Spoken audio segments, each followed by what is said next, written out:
Hello മച്ചാമാരെ, എന്തൊക്കെയുണ്ട് വിശേഷം? സുഖമാണെന്ന് വിശ്വസിക്കുന്നു. Welcome to my channel. ഇന്നത്തെ ടൈറ്റിൽ എന്താണെന്ന് അറിയാലോ അല്ലേ? ഇവരെന്താ ജോലി കിട്ടിയപ്പോഴേ ജയിലിലെന്ന് തോന്നിയായിരിക്കണ്ടാവും അല്ലേ? അങ്ങനെയൊന്നുമില്ല കേട്ടോ. ഇത് പക്ഷേ വെറുതെ ഒരു കഥയല്ല, ഇത് എൻ്റെ സ്റ്റോറി തന്നെയാണ്. ഓക്കെ, സോ സ്റ്റോറിയിലേക്ക് പോവാം. അതിന് മുമ്പൊരു കാര്യം പറയാം കേട്ടോ. ഞാൻ വരുമ്പോൾ ഈ ഇടയ്ക്കിടയ്ക്ക് ഈ ബിൽഡിങ് നിങ്ങൾ കാണും അല്ലേ? ദൂരെ നിന്ന് കാണാറുണ്ട്, തൊട്ടടുത്തുനിന്ന് കാണാറുണ്ട്. ഇത് കാണിക്കാനായിട്ട് ഇവനെന്താ വീഡിയോ ചെയ്യാൻ വേണ്ടി ഇതിൻ്റെ എപ്പോഴും ഇതിൻ്റെ അടുത്തോടെ പോകണമെന്ന് നിങ്ങൾ ചിന്തിക്കും. പക്ഷെ അതല്ല, അവിടെ ഒരു വർക്ക് കിടക്കുന്നുണ്ട്, പണിയെടുക്കുന്നുണ്ട്. അതിനകത്തുനിന്ന് വീഡിയോ എടുക്കാൻ പാടില്ല. അത് അങ്ങനെയുള്ളൊരു ബിൽഡിങ്ങാണ്. അല്ലെങ്കിൽ ആകെയൊക്കെ നിങ്ങളൊന്ന് കാണിച്ചിട്ടുണ്ടെന്ന് എനിക്കൊരു ആഗ്രഹം ഉണ്ടായിരുന്നു. ഇതിപ്പോൾ കഴിഞ്ഞ് പോകുന്ന സീനാണ് കേട്ടോ. എനിവേ, നമ്മുടെ പോയിലേക്ക് വരാം.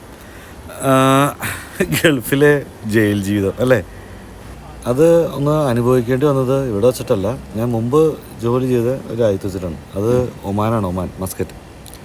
അവിടെ 12 വർഷം ഞാനവിടെ എൻജിനീയറായിരുന്നു. 4 കൊല്ലം എൻജിനീയറും പിന്നെ ബാക്കി ഒരു 8 കൊല്ലം കോൺട്രാക്ടറുമായിരുന്നു. ഓക്കെ, നമ്മുടെ ഈ കോവിഡൊക്കെ വന്ന സമയമുണ്ടല്ലോ, കോവിഡൊക്കെ വന്ന സമയത്ത് എനിക്ക് ഈ പറഞ്ഞ പോലെ നല്ല ടൈറ്റായിരുന്നു. എല്ലാവരും, ലോകത്തുള്ള എല്ലാവരും ടൈറ്റായ പോലെ ഞാനും ടൈറ്റായിരുന്നു. വർക്കില്ല എന്നല്ല, പുറത്തോട്ട് ഇറങ്ങാൻ പറ്റില്ലല്ലോ. ആ കോവിഡ് തുടങ്ങിയ സമയത്ത് ഗൾഫിലൊക്കെ നല്ല സ്ട്രിക്റ്റ് ആയിരുന്നു. ആ സമയത്ത് ഒരു 2 കൊല്ലത്തോളം ഫുള്ള് ബാനായിരുന്നു പുറത്തോട്ട് ഇറങ്ങുക തന്നെ ഈ ഒമാനിൽ. കേട്ടോ, ഒമാനിലുള്ളവർക്ക് അറിയാം. അപ്പോൾ ഈ വീടിൻ്റെ വാടക എല്ലാവരും കെട്ടിക്കൊള്ളണം, അതവിടുത്തെ നിയമമാണ്. അപ്പോൾ വീടിൻ്റെ വാടക നിയമമാണെന്ന് പറഞ്ഞു കഴിഞ്ഞാൽ ഹൗസ് ഓണർമാരുടെ നിയമമാണ്. അപ്പോൾ അവർ ഇപ്പോൾ ഗൾഫിൽ ഈ എന്തെങ്കിലും ക്യാഷ് ഇടപാടുകളായിട്ട് ഫിനാൻഷ്യൽ എന്തെങ്കിലും പ്രശ്നങ്ങളായിട്ട് അകത്ത് പോയി കഴിഞ്ഞാൽ ആ എമൗണ്ട് കൊടുത്ത് തീർക്കേണ്ടവർക്ക് ഒരിക്കലും പുറത്ത് വരാൻ പറ്റില്ല. ഓക്കെ, അപ്പോൾ അങ്ങനെയാണ് ഗൾഫിലെ നിയമം. നമ്മുടെ നാട്ടിൽ പല ജാമ്യത്തിൽ ഇറങ്ങാം, അങ്ങനെ പല പരിപാടികളൊക്കെ ഉണ്ട്. ഗൾഫിൽ അതിന് പറ്റില്ല. ഗൾഫിലെന്ന് പറഞ്ഞാൽ ആ കാശ് കൊടുത്ത് തീർന്നാലേ അവർക്ക് പുറത്ത് പോകാൻ പറ്റുള്ളൂ. അങ്ങനെ ഹൗസ് ഓണറിനെ വിളിച്ചു, മോനെ അപ്പോൾ ഇത്ര ദിവസത്തെ വാടകയുണ്ട്, അപ്പം നീ എപ്പോൾ അടയ്ക്കുമെന്ന് ചോദിച്ചു. അപ്പോൾ ഞാൻ പറഞ്ഞു, സാറേ കോവിഡാണല്ലോ, എങ്ങനെ ഇപ്പോൾ വാടക അടയ്ക്കാം? പണി ഉണ്ടെങ്കിലല്ലേ കാശ് കയ്യിൽ വരുള്ളൂ, എന്നാലേ വാടക അടയ്ക്കാൻ പറ്റുള്ളൂ. നമ്മൾ 1-2 ദിവസമൊന്നും അല്ലല്ലോ, നമ്മൾ 10-12 കൊല്ലമായിട്ട് കാണുന്ന ആൾക്കാരല്ലേ, അതിൻ്റെ ഇത്രയും കടുംപിടുത്തേണ്ട ആവശ്യമുണ്ടെന്ന് വെച്ചു. അയാൾ പറഞ്ഞാൽ കേസ് ഫയൽ ചെയ്യും, സ്റ്റേഷനിൽ പോകും എന്ന് പറഞ്ഞു. ഞാൻ ഒരുപാട് പേടിച്ചു. സ്റ്റേഷനിൽ പോയി കഴിഞ്ഞാൽ പ്രശ്നമാണ്. സ്റ്റേഷനിൽ പോയി കഴിഞ്ഞാൽ എന്താ പ്രശ്നം എന്ന് വെച്ച് കഴിഞ്ഞാൽ, ഈ പറഞ്ഞ പോലെ ഞാൻ നേരത്തെ പറഞ്ഞില്ലേ, ഫിനാൻഷ്യലി എന്തെങ്കിലും കേസിനകത്തോട്ട് പോകണമെന്നുണ്ടെങ്കിൽ ആ എമൗണ്ട് അടച്ച് തീർക്കാതെ വരാൻ പറ്റില്ല. നമ്മളവിടെ കിടന്ന അത്രയും സമയവും 2022 ലാസ്റ്റിലാണ് ഞാൻ നാട്ടിലോട്ട് പോകുന്നത്. ഈ അവിടെയുള്ള കമ്പനിയെല്ലാം സ്റ്റോപ്പ് ചെയ്തിട്ട് അവിടെ കിടന്ന അത്രയും നാളും ഈ പറഞ്ഞ പോലെ വാടക പുള്ളിക്ക് ഫുൾ എമൗണ്ട് ഒരുമിച്ച് കിട്ടണം എന്ന് പറഞ്ഞ് അയാൾ കൊണ്ട് കേസ് കൊടുത്തു. ഞാൻ നേരത്തെ പറഞ്ഞ പോലെ തന്നെ ഫിനാൻഷ്യൽ ഇടപാടായതുകൊണ്ട് പോലീസുകാർ നമ്മളുടെ അടുത്ത് വന്ന് ഹാജരാകാൻ പറഞ്ഞു. പാസ്പോർട്ട് സബ്മിറ്റ് ചെയ്യാൻ പറഞ്ഞു. ഞാൻ സബ്മിറ്റ് ചെയ്തു, ഹാജരായില്ല എന്നുണ്ടെങ്കിൽ കേസ് മാറും. പിന്നെ പോലീസുകാർ നമ്മുടെ നാട്ടിൽ പോലെ ലുക്കൗട്ട് നോട്ടീസൊന്നുമില്ല. എയർപോർട്ടിലോ എവിടെയാണെന്ന് പിടിച്ച് കിട്ടിക്കഴിഞ്ഞാൽ പിന്നെ കഥ മാറി മുങ്ങി നടന്നു എന്നുള്ള കേസുകളൊക്കെ വേറെയും വരും. അപ്പോൾ അവർ ഹാജരാകാൻ പറഞ്ഞാൽ കറക്റ്റ് അതുപോലെ പോയി ഹാജരായിക്കോണം. അങ്ങനെ ഞാൻ പോയി അവിടെ ഹാജരായി. വീട്ടിലെ വാടക എന്ന് പറഞ്ഞു കഴിഞ്ഞാൽ നമ്മുടെ ഒരു ഇന്ത്യൻ മണി ഏകദേശം ഒരു മാസത്തേക്കൊരു 20,000 രൂപ അടുത്ത് വരും, 12,000 രൂപ അടുത്ത് വരും. ഞാൻ ഒറ്റക്കായിരുന്നു, ഒരു സിംഗിൾ ബെഡ്റൂം ഫ്ലാറ്റായിരുന്നു. ഒരു ഇന്ത്യൻ മണി ഒരു 12,000 രൂപയോളം വരും. ഓക്കെ, അപ്പോൾ അത് ഒരു മാസത്തെ 12,000 വെച്ചിട്ട് 2 വർഷത്തെ വാടക ഒരുമിച്ച് വേണം എന്ന് പറഞ്ഞിട്ടാണ് അയാൾ കേസ് കൊടുത്തത്. ഈ 2 വർഷത്തിനിടയിൽ ഒരു 3-4 മാസത്തെ ഞാൻ കൊടുത്തിട്ടുണ്ട്. പിന്നെയുള്ളത് കൊടുക്കാൻ പറ്റിയിട്ടില്ല. കാരണം എന്താണെന്ന് വെച്ചാൽ ഞാൻ പറഞ്ഞല്ലോ, കോവിഡിൻ്റെ സമയം നിങ്ങൾക്ക് എല്ലാവർക്കും അറിയാം. അപ്പോൾ അത് ഒമാനിൽ മാത്രമല്ലല്ലോ, വേൾഡിൽ എല്ലാ സ്ഥലത്തും ഉണ്ടായിരുന്ന കേസല്ലേ. അപ്പോൾ എനിക്കത് ഒരുമിച്ച് അയാൾക്ക് വേണം എന്ന് പറഞ്ഞിട്ടാണ് അയാൾ കൊണ്ട് കേസ് കൊടുത്തത്. ഞാൻ അതിൽ കേസിൽ പെട്ട് എന്നെ പിടിച്ച് ജയിലിലിട്ടു. സ്റ്റേഷനിൽ പിടിച്ചിട്ടു. ജയിലിൽ പിടിച്ച് കിടന്നത് നമ്മുടെ നാട്ടിലെ പോലെയുള്ള അങ്ങനെ മുഷിഞ്ഞ മുറികളും കാറി തുപ്പിയ ഭിത്തികളും അങ്ങനെയുള്ള സെറ്റപ്പുകളൊന്നുമില്ല. നാട്ടിലെ ജയിൽ എങ്ങനെയാണെന്ന് എനിക്ക് അറിയില്ല കേട്ടോ, ഞാൻ ഓമിച്ച് പറഞ്ഞതേ ഉള്ളൂ. എനിവേ, ഗൾഫിലെ ജയിൽ അത്യാവശ്യം ഇച്ചിരി മെനയൊക്കെ ഉണ്ട്. ഇച്ചിരി മെനയെന്ന് മാത്രം പറഞ്ഞാൽ പോരാ, പൊന്നു മക്കളെ, ഈ ഗൾഫിലെ ജയിലിൽ കിടന്നു ഞാണ്ടല്ലോ പിന്നെ ആ ജയിലിൽ നിന്ന് പോരാനേ തോന്നില്ല. അതിനുള്ള മെയിൻ കാരണം എന്ന് വെച്ചാൽ, നേരം വെളുക്കുമ്പോൾ നമ്മുടെ നാട്ടിൽ കിടന്ന വലിയ സ്റ്റീൽ ഗ്ലാസ് ഉണ്ടല്ലോ, ഏതാ ഈ സാധാരണ സ്റ്റീൽ ഗ്ലാസ്, നമ്മുടെ ഒരു കുറച്ച് വലുത്, സാധാരണ ചായ ഗ്ലാസിൻ്റെ ഒക്കെ ഒരു 3 ഇരട്ടി വരുന്ന സ്റ്റീൽ ഗ്ലാസ്, അത് നിറച്ച് പാൽ ചായ, നേരം വെളുത്താൽ രാവിലെ 2 ഫുൾ ചിക്കൻ ബർഗർ. ഉച്ചക്കായി കഴിഞ്ഞാൽ ബിരിയാണി മസ്റ്റാണ്. ജയിൽ പുള്ളികൾക്ക് ബിരിയാണി മസ്റ്റാണ്. അത് ഒരു ദിവസം ചിക്കനാണെങ്കിൽ അടുത്ത ദിവസം ബീഫ്, അടുത്ത ദിവസം ബീഫാണെങ്കിൽ അടുത്ത ദിവസം മട്ടൻ, അതിൻ്റെ നെക്സ്റ്റ് ഡേ ഫിഷ്. ഇതിങ്ങനെ മാറിക്കൊണ്ടിരിക്കും എല്ലാ ദിവസവും. ഉച്ചയ്ക്ക് നൈറ്റ് മുട്ടക്കറി വരും, ചിലപ്പോൾ സോസേജ് വരും, ചിലപ്പോൾ പച്ചക്കറി കറി, വെജിറ്റബിൾ എന്തെങ്കിലും കറി വരും.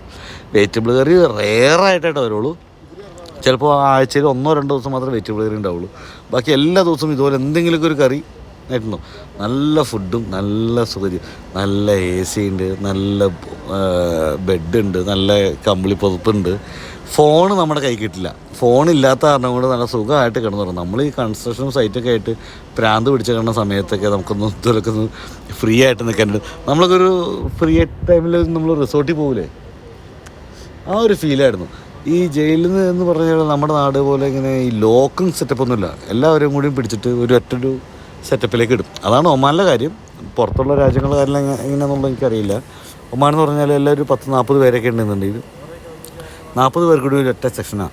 ആ സെക്ഷനിലേക്ക് പിടിച്ചിടും. ആ 40 പേർക്ക് നേരം വെളുത്ത് കഴിഞ്ഞാൽ രാത്രി 10 മണി വരെ അവർക്ക് അവിടെ എന്ത് വേണമെങ്കിലും ചെയ്യാം. 10 മണി കഴിഞ്ഞാൽ കയറി കിടന്നോണം. കാരണം 10 മണി കഴിഞ്ഞാൽ പിന്നെ ലൈറ്റ് ഓഫ് ആവും.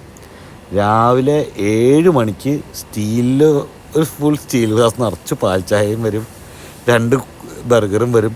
ഉച്ചക്ക് 12:30 ലഞ്ച് വരും. അത് ഈ പറഞ്ഞ പോലെ ബിരിയാണി, അതെല്ലാ സെറ്റപ്പുകളും വരും. വൈകുന്നേരം ചായയും വരും, കജൂറും വരും. നൈറ്റാണ് ഞാൻ പറഞ്ഞ ഡിന്നറും ഈ സെറ്റപ്പുകളുള്ളത്. ഞാൻ അങ്ങനെ ഇവരെന്നെ പിടിച്ചകത്തിട്ടു 2-3 ദിവസത്തേക്ക്. അപ്പോൾ നമുക്ക് എല്ലാ ദിവസവും രാവിലെ 9 മണി തൊട്ട് 11 മണി വരെ ഫോൺ ചെയ്യാം. അപ്പോൾ ആ 9 മണി തൊട്ട് 11 മണി വരെ ഉള്ളവർക്കുള്ള ഫോണുകൾ അവർ തരും. എല്ലാ ജയിലിലും ഓരോരോ സെക്ഷൻ, ഞാൻ പറഞ്ഞല്ലോ, ഒരു 40 പേർ കൂടി ഒരൊറ്റ സെക്ഷനാണ്. അപ്പോൾ 80 പേരുണ്ടെങ്കിൽ രണ്ടാമത്തെ സെക്ഷനിലേക്ക് മാറ്റും. 2 സെക്ഷനാവും. അപ്പോൾ ഓരോ സെക്ഷനിലും ഓരോ ലീഡറുണ്ടാവും.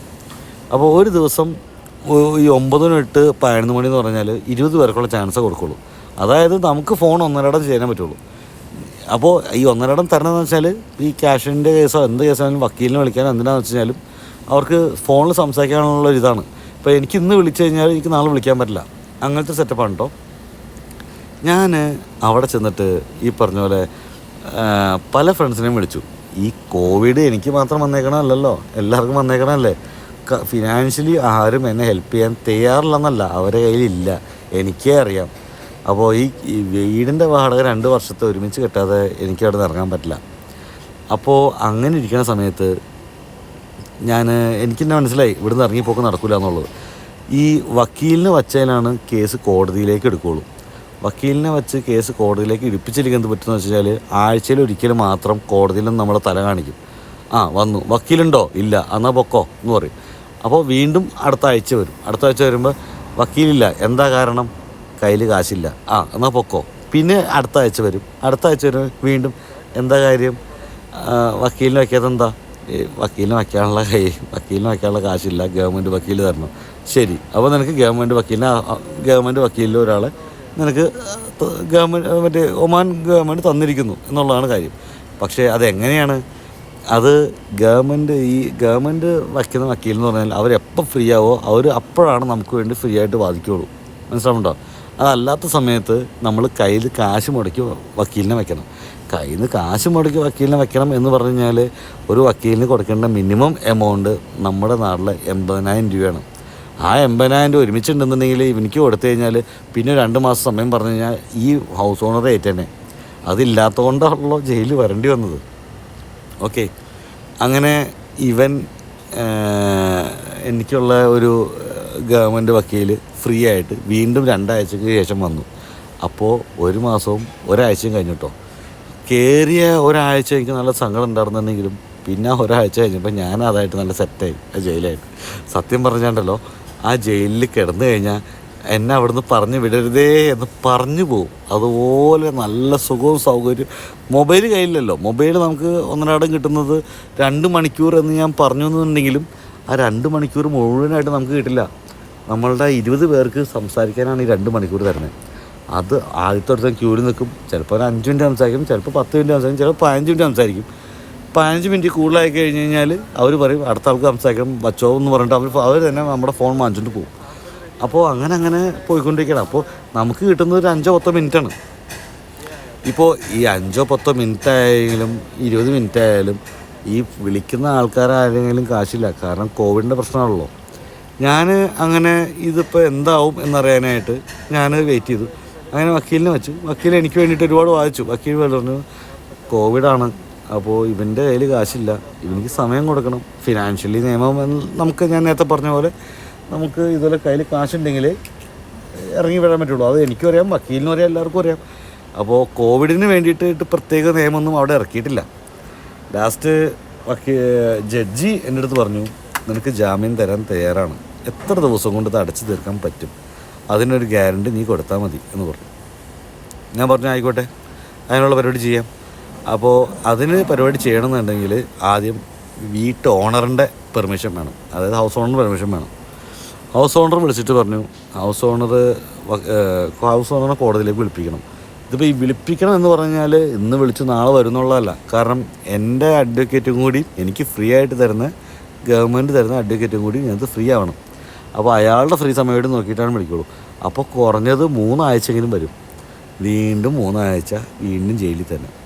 വീണ്ടും ജയിലിൽ നിന്ന് കഴിഞ്ഞ് 3 ആഴ്ച കഴിഞ്ഞ് ഇയാൾ വന്നപ്പോൾ പറഞ്ഞു സാർ അങ്ങനെ ഇവനെ പുറത്തേക്ക് വിട്ട് കഴിഞ്ഞാൽ എൻ്റെ കാശ് അങ്ങനെ കിട്ടും. ഇതെല്ലാം നിയമം. കാശ് ഫിനാൻഷ്യലി എന്തെങ്കിലും കേസിനകത്ത് പോയി കഴിഞ്ഞ് കഴിഞ്ഞാൽ കാശ് കൊടുത്താലേ ഇറങ്ങാൻ പറ്റൂ, അല്ലാതെ ഇറങ്ങാൻ പറ്റില്ല. പിന്നെ എന്ത് കെയർ ഓഫിലാണ് ഇവനെ പുറത്തോട്ട് വിടുക? ഇവനെ പുറത്തോട്ട് വിട്ട് കഴിഞ്ഞാൽ ഇവൻ കാശ് തരുമില്ലെന്ന് എന്താ ഉറപ്പ്? സാധാരണ നിയമം അങ്ങനെയല്ലല്ലോ എന്ന് പറഞ്ഞു. അങ്ങനെ പറഞ്ഞു നിൽക്കുമ്പോഴാണ് കോടതി അതിനെതിരായിട്ട് തിരിച്ചൊരു കാര്യം പറഞ്ഞത്. സാധാരണ നടക്കണ പോലെ നടക്കുന്ന ഒരു കാര്യമല്ലല്ലോ ഈ കോവിഡ് എന്ന് പറഞ്ഞ സംഭവം. നമ്മളെല്ലാവരും ഫ്രീ ആയിട്ട് ഇത്ര നാളും നമ്മുടെ ഈ ലോകത്ത് നമ്മൾ ഈ കാണുന്ന ഈ ലോകത്ത് നമ്മൾ ജീവിച്ചു. കോവിഡ് വന്നപ്പോൾ നമ്മൾ അങ്ങനെയല്ലോ ജീവിക്കുന്നത്. നമ്മൾ ഒരുപാട് നാൾ റൂമുകളുടെ അകത്ത് അടച്ച് പൂട്ടിയപ്പോൾ നമ്മൾ ജീവിച്ചത്. പുറത്തിറങ്ങിയാൽ ഫൈനാണ്. ഫൈൻ എന്ന് പറഞ്ഞാൽ പുറത്തിറങ്ങി തല കണ്ട 50 റിയാൽ ഫൈനാണ്. അതിന് തന്നെ കോടതി ഇടപെട്ട് പല ആൾക്കാരുടെ ഫൈനൊക്കെ വെട്ടിക്കുറച്ചു. കാരണം 50 റിയാൽ എന്ന് പറഞ്ഞു കഴിഞ്ഞാൽ നാട്ടിലത്തെ 10,000 രൂപയായി. എത്ര പേർക്ക് പിന്നെ 10,000 വെച്ച് അടയ്ക്കും? എത്ര നേരം റൂമിനകത്തിരിക്കണതല്ല കുഴപ്പം. ഇതിനകത്ത് ഫുഡിന് വേണ്ടി പുറത്തിറങ്ങേണ്ടി വരും, അല്ലെങ്കിൽ ഫുഡ് വച്ചുണ്ടാക്കുന്ന ആൾക്കാരാണെങ്കിൽ ഫുഡ് വാങ്ങിക്കാൻ പുറത്തിറങ്ങേണ്ടി വരും. അപ്പോൾ ഇതിനൊക്കെ ഓരോരുത്തർക്ക് 50 റിയാൽ വെച്ചിട്ട് ഫൈൻ അടിച്ചുകൊണ്ടിരുന്ന് കഴിഞ്ഞാൽ ഈ ആൾക്കാർ എവിടെ നിന്ന് കാശ് കൊണ്ടും തരും? പണ്ടത്തെ പോലെ നിയമം ശരിയാണ്, കാര്യങ്ങളൊക്കെ ശരിയാണ്. ഇതൊക്കെ ജഡ്ജി പറയുന്നതാണ്ടോ, നിൻ്റെ പ്രശ്നം എന്താ അത് പറ. അപ്പോൾ ഇവൻ പറഞ്ഞു എനിക്ക് എൻ്റെ ഫുള്ള് കാശ് കിട്ടണം എന്ന് പറഞ്ഞു. അപ്പോൾ ഈ പറയുന്ന ആൾ വീടിൻ്റെ ഹൗസ് ഓണർ ഒരു ഒമാനി അറബിയാണ്. ജഡ്ജിയും ഓഫ് കോഴ്സ് അയാളും അറബിയാണ്, ഒമാനി തന്നെയാണ്. സാധാരണ ഒമാനികൾക്ക് മാത്രമേ സപ്പോർട്ട് ചെയ്യൂ. പക്ഷേ ഈ ജഡ്ജി ഒമാനികൾക്ക് തന്നെയാണ് സപ്പോർട്ട് ചെയ്തത്. എന്നാലും ഇങ്ങനൊരു സിറ്റുവേഷനിൽ അയാളൊരു മാന്യത കാണിച്ചു തന്നെ വേണ്ടി പറയാം. അയാൾ പറഞ്ഞു അങ്ങനെ മുഴുവൻ കാശ് ഒരുമിച്ച് തരാൻ എൻ്റെ വീട്ടിൽ 2 വർഷം താമസിച്ചു. ശരിയാണ്, കോവിഡ് ആയതുകൊണ്ട് പുറത്തിറങ്ങാൻ പറ്റിയിട്ടില്ല. അപ്പോൾ ഇവൻ ഈ കാശ് അടിച്ച് തീർക്കാനായിട്ട് ഇപ്പോൾ പഴയ നിയമം വയ്ക്കാൻ പറ്റില്ല. കാരണം കോവിഡായിട്ട് ലോകം മുഴുവൻ അടച്ചു വച്ചേക്കല്ലേ, പിന്നെ എങ്ങനെ നിനക്ക് കാശ് തരും? അപ്പോൾ അവനിക്ക് സമയം കൊടുക്കണം എന്ന് പറഞ്ഞു കഴിഞ്ഞാൽ സമയം കൊടുക്കണം. മാത്രമല്ല 12 കൊല്ലമായിട്ട് ഒമാനിലുള്ള ഒരാൾ, അപ്പോൾ അതെൻ്റെ വക്കീൽ വായിച്ചേക്കുന്നതാണ്, 12 കൊല്ലമായിട്ട് ഒമാനിലുള്ള ഒരാൾ 2 വട്ടം മാത്രമാണ് ഇതിനു മുമ്പ് ജയിലിൽ കിടന്നിട്ടുള്ളൂ 24 മണിക്കൂറിന്. അത് ഒന്ന് സിഗ്നൽ വെട്ടിച്ചതിനും ഒന്ന് ഡ്രങ്ക് ആൻഡ് ഡ്രൈവിന്. അത് വിട്, അത് പണ്ടത്തെ കഥയാണ്. അതിനേക്ക് ചർച്ച വരുന്നില്ല. ഡ്രങ്ക് ആൻഡ് ഡ്രൈവ് ചെയ്യേണ്ടി വന്നു. അന്നൊരു വട്ടം പിടിച്ചു, പലവട്ടം ചെയ്തിട്ടുണ്ട്. ഒരു വട്ടം പിടിച്ചു, 24 മണിക്കൂർ അകത്ത് പോയി. പിന്നെ ഒരു വട്ടം സിഗ്നൽ ഞാൻ വെട്ടിക്കാണ്ടിരുന്നതല്ല, ഞാൻ കിടക്കുമ്പോഴേ സിഗ്നൽ മാറി, ഒന്നും ചെയ്യാനുണ്ടായിരുന്നില്ല. അങ്ങനെയും ഒരു 24 മണിക്കൂർ കിടന്നിട്ടുണ്ട്. 12 കൊല്ലത്തിന് 2 വട്ടം കിടന്നേക്കുന്നത് ഈ ഒരു കേസിന്. വേറെ ക്രിമിനൽ കേസുകളോ ഫിനാൻഷ്യലി വേറെ ഇടപാടുകൾ പണിക്കാർക്ക് കൊടുക്കാത്തോ സാലറി കൊടുക്കാത്തോ അങ്ങനെയുള്ള ഒരു കേസിനും ഇവനിതിനകത്ത് വന്നിട്ടില്ല. അപ്പോൾ അങ്ങനെയുള്ള ഒരാൾക്ക് സമയം കൊടുക്കണം. അതൊരു മാനസികമായിട്ടുള്ളൊരു തീരുമാനമാണ്. അതിന് നീയും നിൽക്കണം എന്ന് ജഡ്ജി ഈ ഹൗസ് ഓണറോട് പറയാണ്.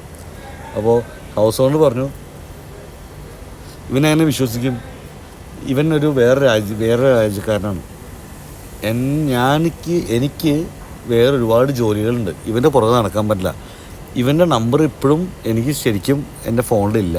ഇവൻ വിളിക്കുമ്പോൾ ഇവൻ്റെ സാറിനെ വിളിച്ച് വാർഡ് ഇടുമ്പോഴാണ് എനിക്ക് ഇവനാണെന്നും ഇന്ന ആളാണെന്നൊക്കെ ഞാൻ അറിയുന്നത് അപ്പോഴാണ്.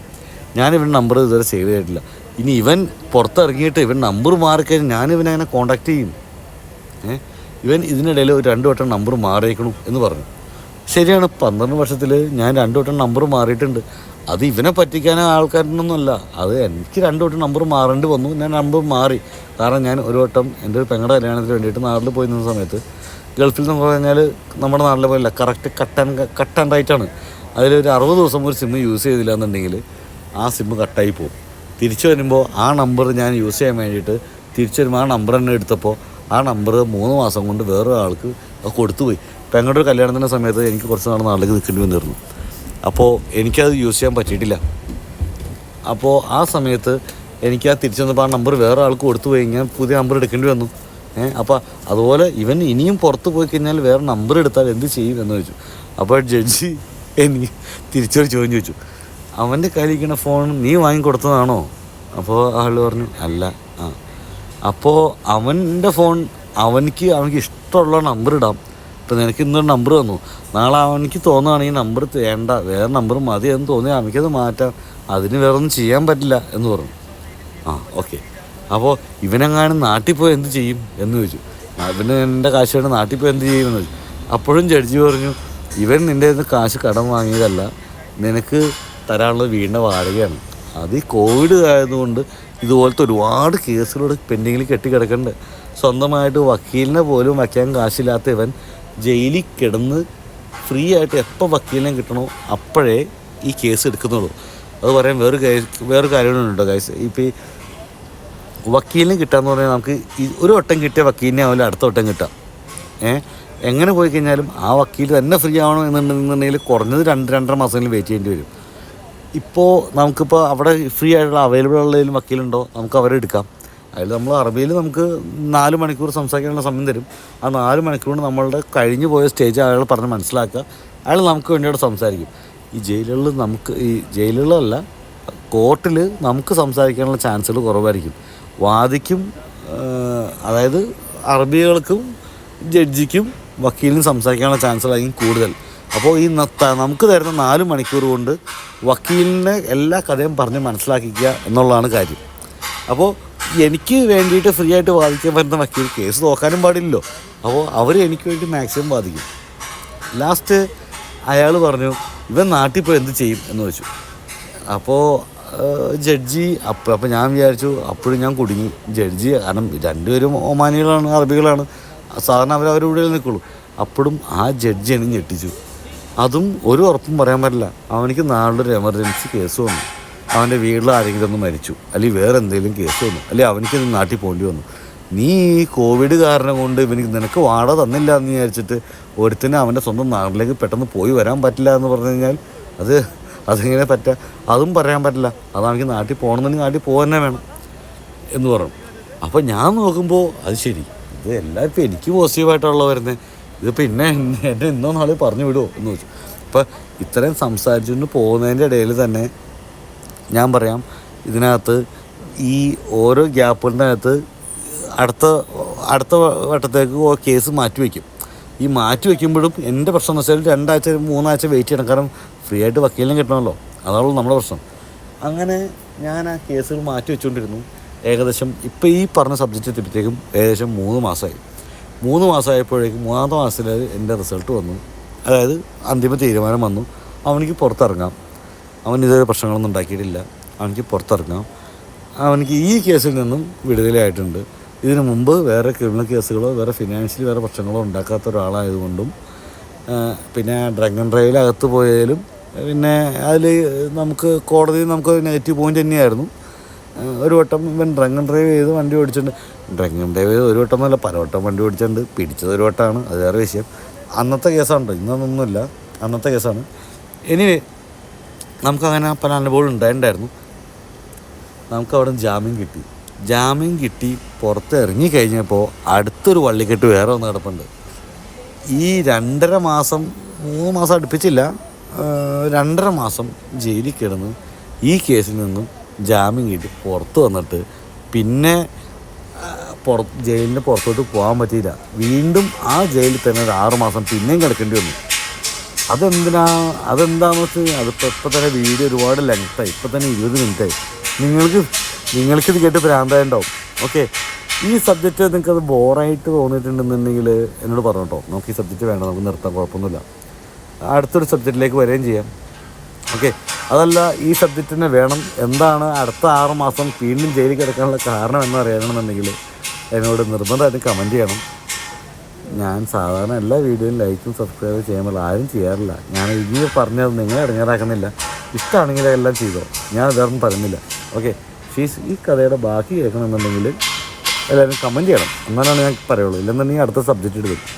നമുക്ക് കണ്ടൻറ്റിനൊരു കുറവില്ലല്ലോ. ഓക്കെ ഗൈസ്, അപ്പോൾ അടുത്ത വീഡിയോ വരുന്നവരേക്കും വണക്കം. Okay, bye all. इसलिए कुछ नहीं बोलते ना, अब बोला चलेगा सही है थोड़ा, कि बाद में ऐसा आएगा तो मालूम नहीं पड़ेगा, वो भी सही है.